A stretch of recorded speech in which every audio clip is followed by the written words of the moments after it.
దక్షిణ థాయిలాండ్లో ఈ మధ్య కురిసిన భయంకరమైన వర్షాలు వరదలో పెద్ద విషాదాన్ని మిగిల్చాయి. ఈ జల ప్రళయంలో చనిపోయిన వారి సంఖ్య ఏకంగా 145కి పైగా చేరిందని అధికారులు తెలిపారు. కొన్ని రోజులుగా ఎడతెరిపి లేకుండా కుండపోత వర్షాలు పడటం వల్ల 12 దక్షిణ ప్రాంతాల్లో సుమారు 36 లక్షల మంది ప్రజలు చాలా ఇబ్బందులు పడ్డారు. ఇప్పుడు వరద నీరు కొద్దిగా తగ్గుతోంది. దాంతో విపత్తు నివారణ శాఖ సహాయక చర్యలను మరింత వేగవంతం చేసింది. ఈ వరదలు ఆ ప్రాంత ప్రజల జీవితాలను అతలకుతలం చేశాయి.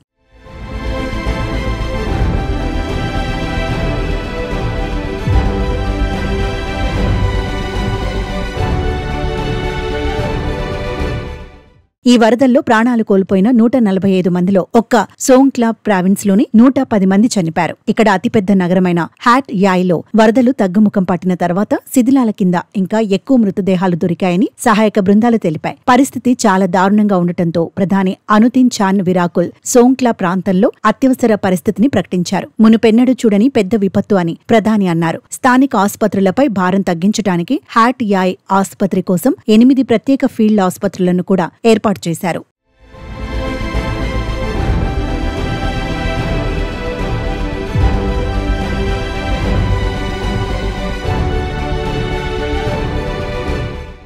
ఈ వరదల కారణంగా రోడ్లు చాలా వరకు దెబ్బతిన్నాయి. కరెంటు స్తంభాలు నేలకూలాయి. చాలా ప్రాంతాల్లో కరెంటు, నీరు, ఫోన్ సదుపాయాలు పూర్తిగా ఆగిపోయాయి. ముఖ్యంగా మార్కెట్లు, స్ట్రీట్ ఫుడ్ తో ఎప్పుడూ కళకళలాడే హ్యాట్ యాయ్ నగరం ఇప్పుడు అంతా బురదమయంగా మారింది. తమ ఇళ్లు, వ్యాపార సంస్థల్లో పేరుకుపోయిన బురదను, చెత్తను తొలగించడానికి స్థానికులు చాలా కష్టపడుతున్నారు. అధికారులు సుమారు సురక్షిత ప్రాంతాల్లో ఏర్పాటు చేసిన పునరావాస కేంద్రాలకు తరలించారు. ఆ ప్రాంతం త్వరగా కోలుకోవాలని అంతా ఆశిస్తున్నారు.